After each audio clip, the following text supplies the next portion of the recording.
July 19, 1944, Aberdeen Proving Ground, Maryland. The morning heat pressed down on the weapons testing range as a handful of Army Air Forces officers gathered around a workbench, their expressions caught somewhere between hope and weary skepticism. On that bench sat what looked like a standard Browning .50 caliber aircraft machine gun, designation T-25E3, fresh from the Frigidaire division of General Motors in Dayton, Ohio. Before we jump back in, tell us where you're tuning in from, and if this story touches you, make sure you're subscribed, because tomorrow I've saved something extra special for you. The same Frigidaire that had revolutionized American kitchens with electric refrigerators was now attempting to solve one of the most vexing problems facing American fighter pilots in the skies over Europe and the Pacific. The weapon on that bench represented the culmination of 7 years of failure, frustration, and false starts. 7 years of watching prototype after prototype tear itself apart under the stresses of high-speed firing. 7 years of American fighter pilots going into combat knowing their weapons were fundamentally outmatched. One of the ordnance officers picked up the gun, hefting its familiar weight. It looked almost identical to the standard AN divided by M2 that armed virtually every American fighter and bomber in the war. Same general dimensions, same Browning operating principles, same .50 caliber chambering. But inside this seemingly ordinary weapon, Frigidaire engineers had redesigned almost every critical component. If you're enjoying this deep dive into the story, hit the subscribe button and let us know in the comments from where in the world you are watching from today. The test would be straightforward but unforgiving. 5,000 rounds in 50-round bursts, alternating between right-hand and left-hand feed. If the weapon suffered more than 1 breakage and 5 malfunctions, it failed.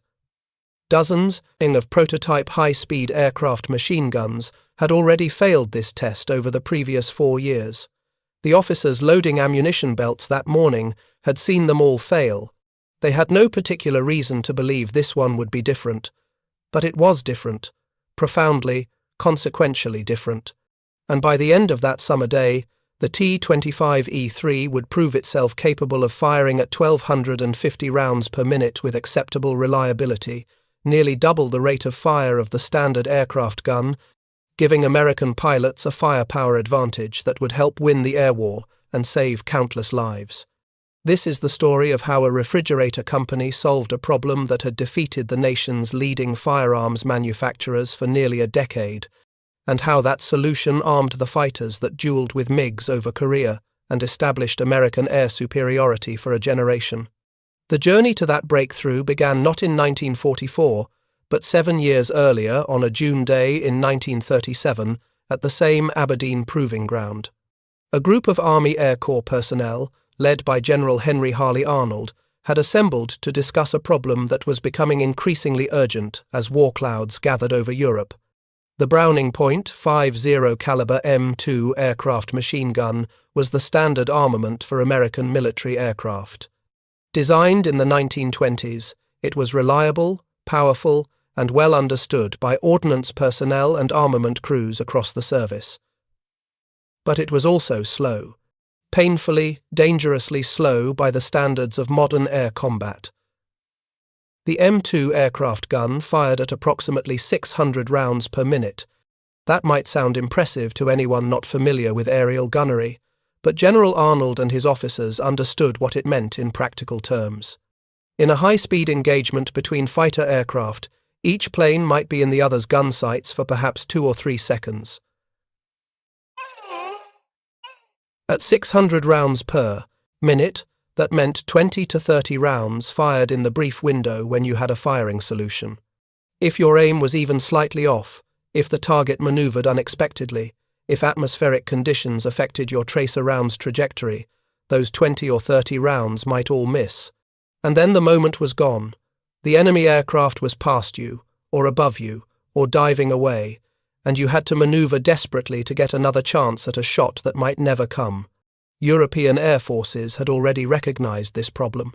The Germans were developing aircraft cannons with high rates of fire specifically for aerial combat. The British were experimenting with multiple gun installations to increase the volume of fire. The Soviets were working on rapid-fire weapons for fighter aircraft. America was falling behind in an arms race that would determine who controlled the skies in the coming war. General Arnold made his request clear and urgent during that June conference. The Ordnance Corps needed to increase the rate of fire of the M2 aircraft gun dramatically. The target was 1,000 rounds per minute, nearly double the current performance. That would give American pilots approximately 60 rounds in a 3-second firing window, doubling their probability of scoring hits and dramatically increasing the damage they could inflict when those hits connected. The request seemed straightforward enough. The Browning M2 was a recoil-operated weapon with well-understood mechanical principles. Increase the rate at which the bolt cycled, strengthen components to handle the increased stresses, and you should achieve a higher rate of fire. Simple in concept, brutally difficult in execution. Late in September 1939, as German forces crushed Poland and World War II began in Europe, the Chief of the Army Air Corps issued a formal statement of requirements for an improved .50 caliber machine gun. Maximum cyclic rate consistent with other design requirements, not less than 1,000 rounds per minute. That single requirement would drive development efforts for the next 6 years and consume millions of dollars in research and testing. Springfield Armory and the Colt's Patent Firearms Manufacturing Company both began work immediately. These were America's premier firearms development institutions, with decades of experience designing and refining military weapons. If anyone could solve this problem, conventional wisdom said, it would be Springfield or Colt. By January 1940, Colt, working in cooperation with Springfield Armory, had produced a prototype high cyclic rate gun for testing at Aberdeen. Designated the T-21, it achieved a firing rate of 997 rounds per minute during initial trials, close to the 1,000-round target. Very close. The officers observing the test must have felt cautiously optimistic as the gun rattled through its first belt of ammunition, the distinctive staccato of high-speed fire echoing across the range. Then the breakages started. The T-21 suffered excessive malfunctions. Components fractured under stresses they weren't designed to handle. The bolt velocity was so high that extraction became unreliable. The gun would fire beautifully for a few hundred rounds, then tear itself apart. Further development of the T-21 continued through 1940 and into 1941, but results remained unfavorable. Every modification that increased the rate of fire seemed to introduce new failure modes. Every strengthening of one component simply moved the point of failure to another component.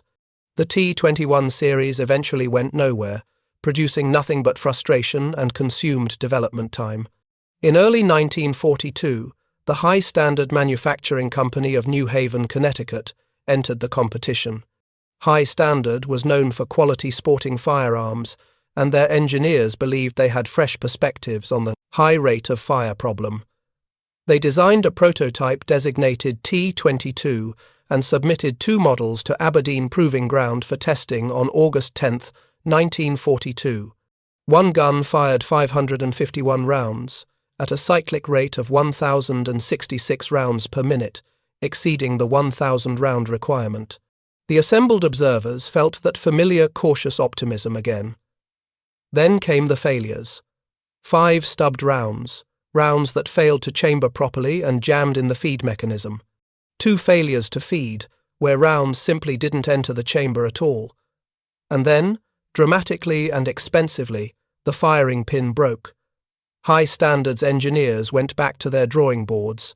They produced the T-22E1, then the T-22E2, then the T-22E3.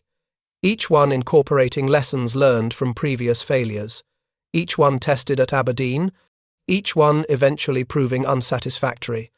The pattern was becoming depressingly familiar.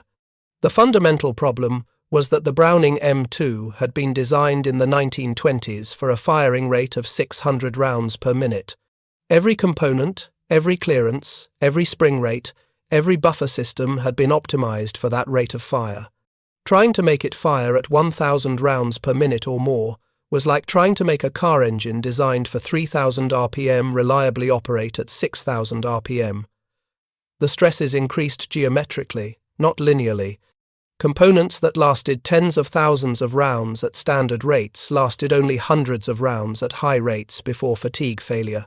By 1944, the Navy Bureau of Ordnance had become interested in the development, recognizing that carrier-based aircraft needed high rate of fire weapons just as desperately as Army fighters. High Standard proposed yet another variation, the T-27, which was designed as a kit of replacement parts that could convert standard M2 aircraft guns to high-speed weapons.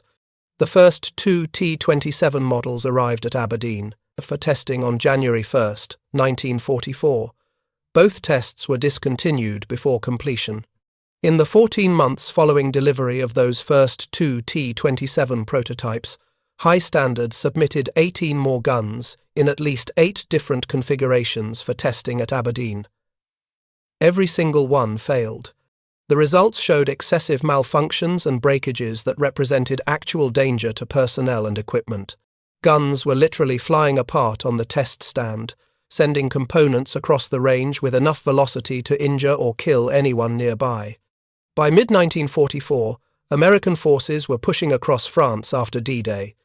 B-29s were beginning their strategic bombing campaign against Japan, and American fighters were engaging German and Japanese aircraft across multiple theaters. And the United States still didn't have a high rate of fire .50 caliber aircraft machine gun that actually worked. The Frigidaire division of General Motors had been watching these development efforts with professional interest. Frigidaire's involvement in the war effort had begun in September 1940, even before Pearl Harbor brought America into the conflict. The company had won its first military contract and immediately began retooling its Dayton, Ohio manufacturing facilities to produce weapons instead of refrigerators.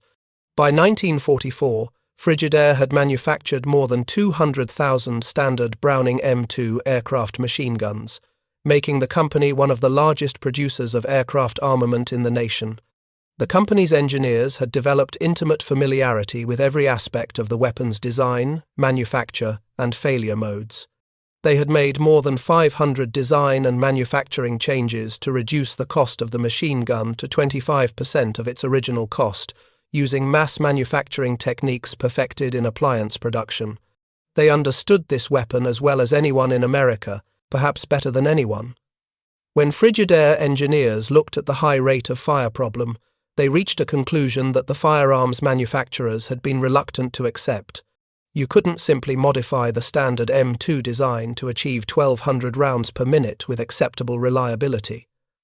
The weapon needed to be fundamentally redesigned, not a new weapon, but rather a thorough reimagining of the existing design, with almost every critical component strengthened, refined, or completely replaced.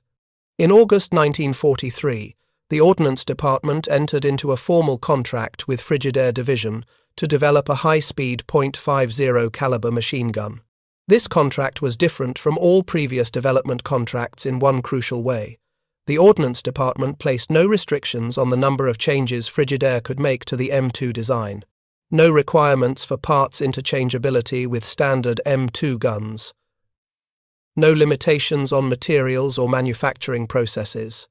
The contract essentially gave Frigidaire's engineers carte blanche to solve the problem however they saw fit. It was an admission that conventional approaches had failed and that unconventional solutions were needed. The team at Frigidaire understood they were starting from behind. High Standard had been working on this problem for 2 years. Colt and Springfield had been at it even longer. Dozens of prototypes had already failed.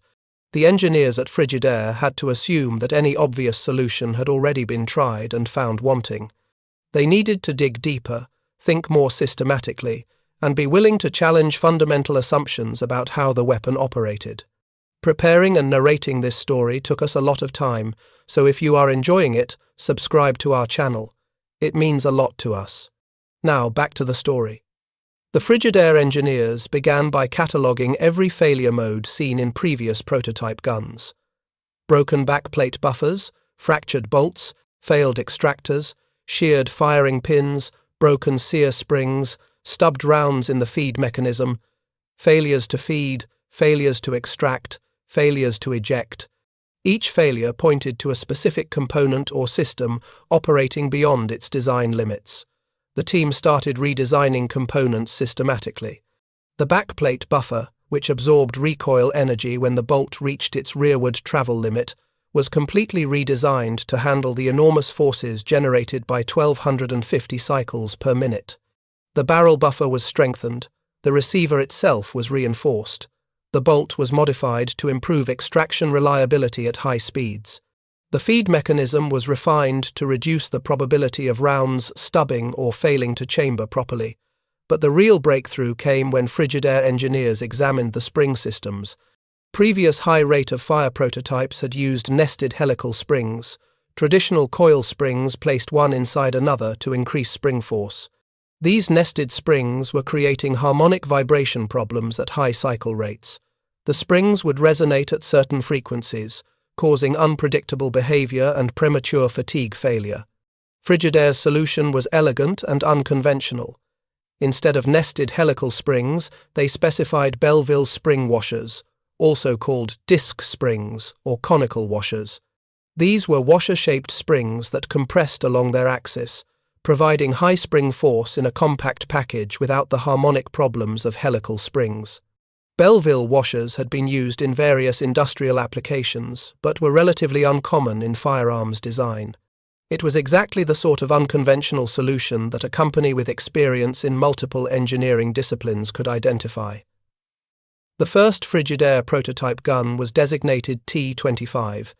Submitted to Aberdeen Proving Ground for testing on March 10, 1944, it gave fair performance for the first 2,000 rounds. Then, like so many prototypes before it, excessive breakages and malfunctions occurred. At 3,100 rounds, the test was discontinued because of backplate buffer breakage. But unlike previous development efforts, Frigidaire's engineers knew exactly what had failed and why. They had instrumented the weapon extensively during testing, measuring forces, velocities, and accelerations throughout the firing cycle. The data told them precisely which components needed further strengthening and which design features were working as intended. Work immediately began on a second gun, designated T-25E1. This gun was tested at Aberdeen on May 10, 1944. It was completely unsatisfactory, performing even worse than the original T-25. But again, the Frigidaire team gathered data, analyzed failures, and moved forward with modifications. The T-25E2 incorporated the bolt, top cover, and recoil booster from high standards T-22E6 prototype, combining the best features of both development programs. It was tested at Aberdeen on June 1, 1944. Still unsatisfactory, but incrementally better than the T-25E1. The nested helical spring problem had by now been clearly identified as a major source of unreliability. The T-25E3 incorporated Belleville spring washers throughout the design, replacing all nested helical springs. Numerous other refinements based on data from previous test failures were integrated into this third iteration. On July 19, 1944, the first T-25E3 was delivered to Aberdeen Proving Ground for testing. This was the weapon that sat on that workbench in the summer heat as ordnance officers prepared for another round of testing that they had little reason to believe would be different from all the failures that had come before. The gun was loaded. The range officer gave the signal. The T-25E3 began firing, and immediately the officers watching knew something was different. The sound was different, a higher-pitched staccato that spoke of truly high cycle rates. The weapon fired through the first 100 rounds with no malfunctions, then 200, then 500. The cyclic rate averaged 1,250 rounds per minute, well above the 1,000-round requirement, and matching the most ambitious goals the Army Air Forces had set for the weapon. 8 malfunctions occurred during the full test, but for the first time in years of development work, it was possible to determine the specific cause of each individual malfunction. A projecting corner on the bolt was responsible for shorting rounds in the feedway, causing failures to feed. That could be fixed with simple machining changes. The remaining malfunctions were caused by fatigue of the sear spring. That could be addressed by using a forged sear instead of a machined one, providing better grain structure and fatigue resistance. These weren't fundamental design problems, they were refinement issues. After the satisfactory tests of the T-25E3, continued testing by both the Army Air Forces and the Navy proceeded through the remainder of 1944. The problems identified in initial testing were addressed. Forged sears replaced machined sears. The bolt corner that was causing feed problems was carefully radiused. Minor adjustments to spring rates and buffer components further improved reliability.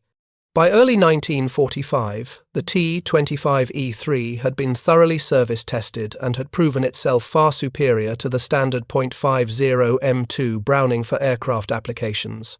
In April 1945, just weeks before Germany's surrender, the Army Air Forces requested immediate standardization of the weapon. The Ordnance Committee moved with unusual speed. The T-25E3 was officially designated gun, machine, caliber .50, M3, aircraft, basic. Production was authorized immediately.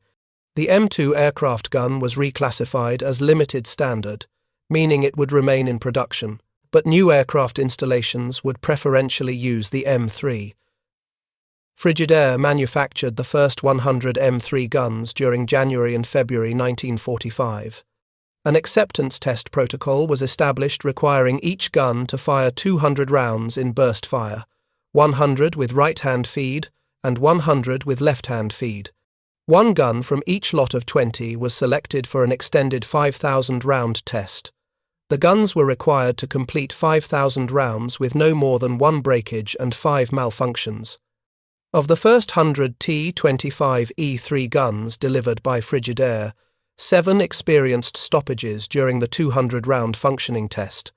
The sear breakage problem, which had been identified but not completely eliminated, caused tests to be stopped temporarily.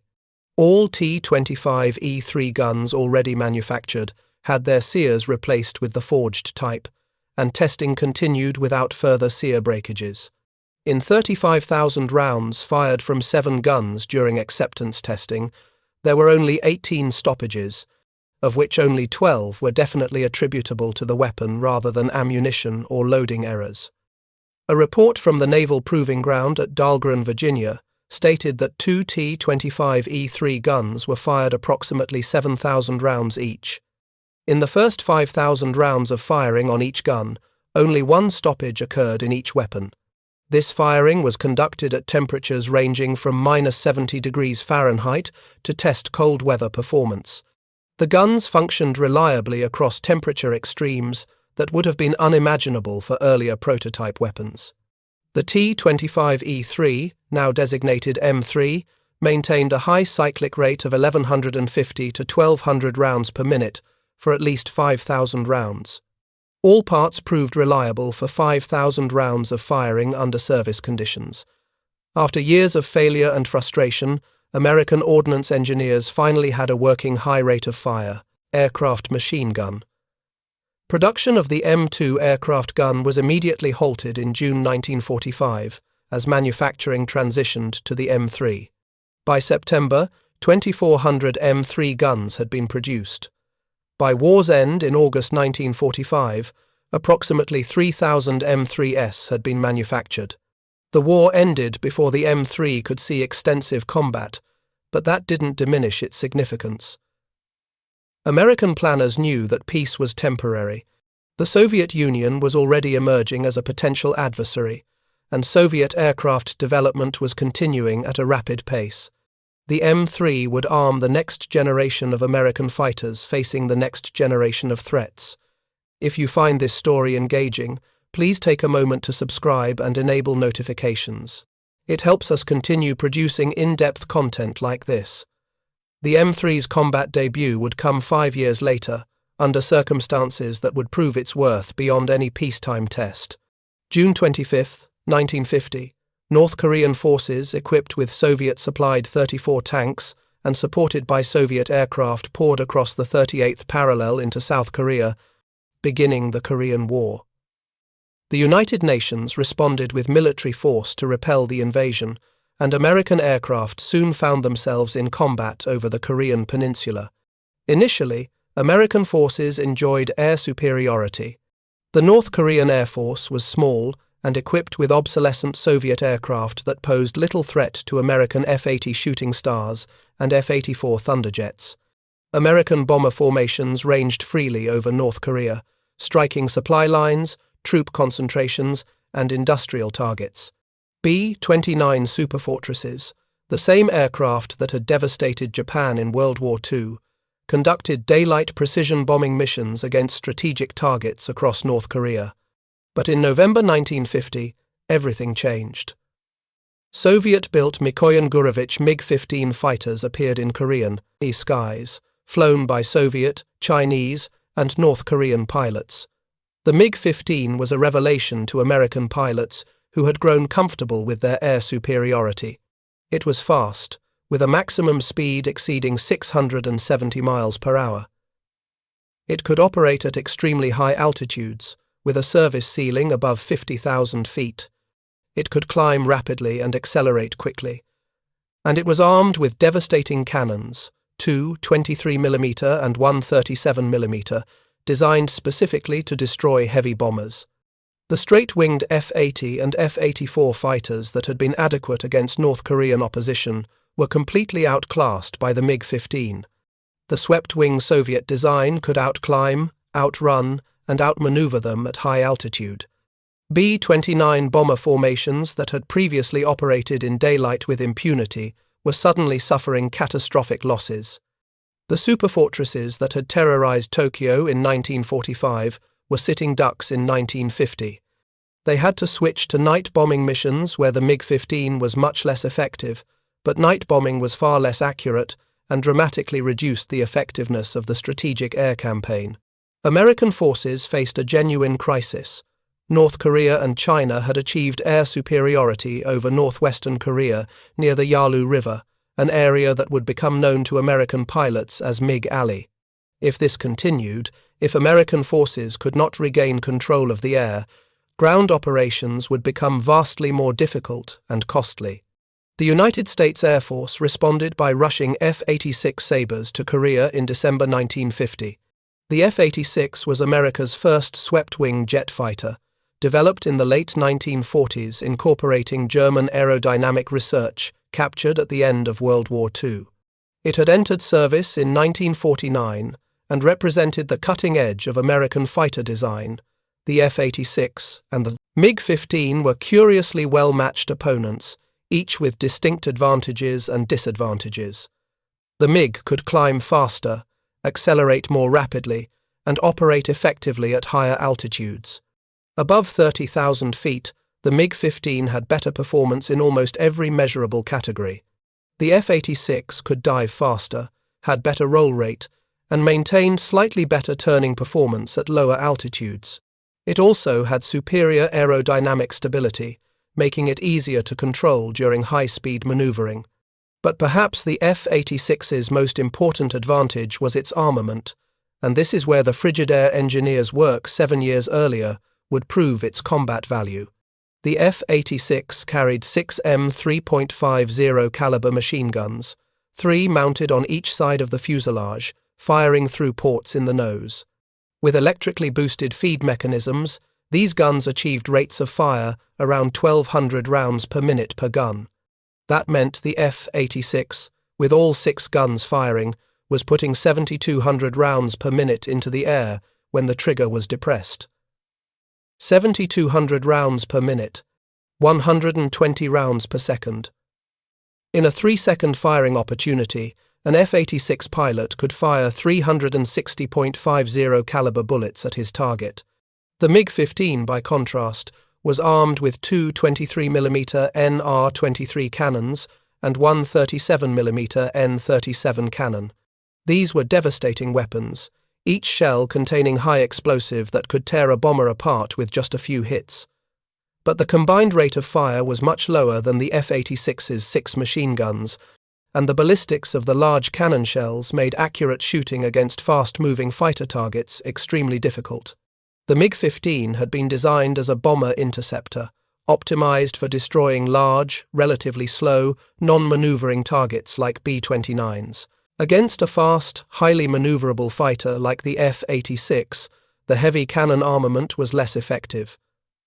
The F-86's machine gun armament was optimized for exactly this mission, fighter versus fighter combat, where volume of fire and time on target mattered more than the destructive power of individual projectiles. The M3's 1,200 round per minute rate of fire meant F-86 pilots could score multiple hits during brief firing opportunities, and .50 caliber armor-piercing incendiary ammunition, while less destructive per round than 23mm or 37mm cannon shells, was perfectly adequate for destroying fighter aircraft when multiple hits were achieved. The F-86 had one additional critical advantage that multiplied the effectiveness of its M3 armament. The aircraft was equipped with the AN divided by APG-30 radar gun sight, a technological marvel that automatically computed range, angle, off, and deflection. Previous gun sights required pilots to judge all these factors themselves, estimating where the target would be when the bullets arrived based on its current position and motion. It was a complex calculation performed in the heat of combat while pulling high G-forces and maneuvering violently. Many shots missed simply because pilots couldn't accurately estimate the correct deflection angle. The AN divided by APG-30 solved this problem. The radar measured range to target continuously. The gunsight computer took that range data, along with the target's angular position and rate of change, factored in the ballistics of .50 caliber ammunition, and displayed a reticle that showed where the pilot needed to aim. Put the target in the center of the reticle, squeeze the trigger, and the bullets would arrive where the target was going to be, not where it appeared to be at the moment of firing. Making it easier to put lead on target mattered enormously. The combination of high rate of fire M3 machine guns and the radar gunsight gave F-86 pilots a decisive advantage in the brief firing opportunities that characterized jet combat over MiG Alley. American pilots who flew the F-86 in Korea came to respect and trust their weapons in ways that would have seemed impossible to the ordnance officers who had watched prototype after prototype fail at Aberdeen just years earlier. The M3S worked. They worked reliably in the brutal cold of Korean winters at high altitude, where temperatures could drop to -40 degrees Fahrenheit. They worked in the heat and humidity of Korean summers. They worked after being subjected to high G maneuvering that stressed every component of the aircraft. They worked when pilots needed them most, in the chaos and terror of close-range jet combat where a malfunctioning gun meant death. The missions into MiG Alley typically followed a familiar pattern. F-86 pilots would take off from bases in South Korea, climb to altitude on external drop tanks, and fly approximately 300 kilometers north to the Yalu River area, where MiG-15s operated from bases in China that American forces were politically prohibited from attacking. The Sabres would patrol at high altitude, looking for MiG formations. When contact was made, the dogfights would begin. Swept-wing jets twisting through the sky at speeds approaching the speed of sound, pilots pulling G-forces at the edge of human tolerance, each trying to maneuver into firing position on the other while avoiding becoming a target themselves. These engagements were brief, violent, and utterly dependent on split-second decisions and reliable equipment. A pilot might spot a MiG, turn hard to pursue, pull lead for a deflection shot, and have perhaps 2 or 3 seconds with the target in his gun sight before the geometry changed and the opportunity was lost. In those 2 or 3 seconds, the M3 machine guns would fire 240 to 360 rounds. Armor-piercing incendiary tracers would streak toward the target. Hits would spark and flash as bullets penetrated aluminum skin and struck internal structure. A good burst could cripple or destroy a MiG outright. Even a marginal burst that scored just a few hits might damage hydraulics, puncture fuel tanks, or injure the pilot enough to force the aircraft to break off and run for the safety of Chinese airspace. The F-86 pilots, many of them World War II veterans with hundreds of hours of combat experience, understood exactly what they had. Lieutenant Colonel George Andrew Davis, Jr., who would earn the Medal of Honor for his actions in Korea, flew the F-86 with complete confidence in his weapons. James Jabara, who became the world's first jet ace with 6 kills in Korea, relied on the sustained firepower of his 6 M3s.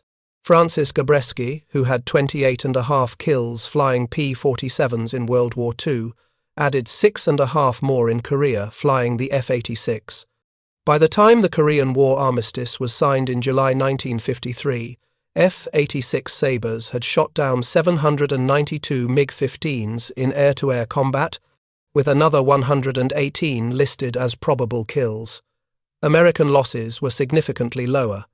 The kill ratio, depending on how losses are calculated, ranged from approximately 5-1 up to 10-1 in favor of the Sabre. Some of that advantage came from superior pilot training.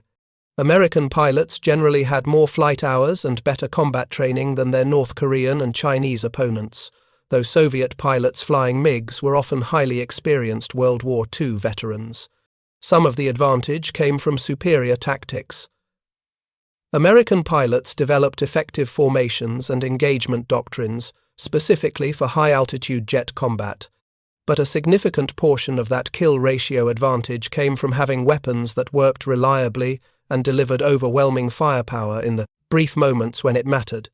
The M3 machine gun, developed by refrigerator engineers in Dayton, Ohio, had proven itself in the most demanding crucible imaginable, combat against peer adversaries flying comparably capable aircraft. The M3 continued in American service long after Korea. When the Air Force introduced the F-86H model with 4 20mm cannons instead of 6.50 machine guns, some pilots actually preferred the earlier gun armament for certain missions. The machine guns were lighter, carried more ammunition, and the high rate of fire compensated for the smaller caliber. The M3 armed early models of the F-80 Shooting Star, the F-84 Thunderjet, and other first-generation American jet fighters. It was even fitted to the tail turrets of B-52 Stratofortress bombers, where it provided defensive armament against interceptors. Gun pods containing M3s were developed for both fixed-wing aircraft and helicopters, extending the weapon's utility into roles never envisioned during its original development. Eventually, as fighter aircraft speeds increased and engagement ranges grew longer, the M3 and other machine guns gave way to cannons with longer effective ranges and more destructive projectiles. The age of guns-only air combat was ending, replaced by guided missiles that could destroy targets from miles away. But the M3 had served when it was needed most, bridging the gap between World War II and the missile age, giving American pilots reliable, effective weapons during the critical early jet age when air superiority hung in the balance. The story of the M3 is ultimately a story about persistence, about refusing to accept failure, and about having the wisdom to approach old problems with fresh perspectives. Colt and Springfield Armory, America's premier firearms institutions, had failed to solve the high rate of fire problem, despite years of effort. High Standard, a respected firearms manufacturer, had produced dozens of prototypes without success. It took engineers from Frigidaire, a company known for refrigerators and appliances, to recognize that the problem required more than incremental modifications. It required systematic redesign based on rigorous analysis of failure modes and unconventional solutions, like Belleville spring washers that came from outside the traditional firearms engineering toolkit. The ordnance officers who gathered around that workbench at Aberdeen Proving Ground on July 19, 1944, watching the T-25E3 fire burst after burst without catastrophic failure, were witnessing more than just a successful weapons test. They were witnessing proof that American industrial might, creativity, and determination could solve even the most intractable technical problems when the nation's security demanded it. Up next, you've got 2 more standout stories right on your screen. If this one hits the mark, you won't want to pass these up. Just click and check them out. And don't forget to subscribe and turn on the notification bell so you don't miss any upload from us.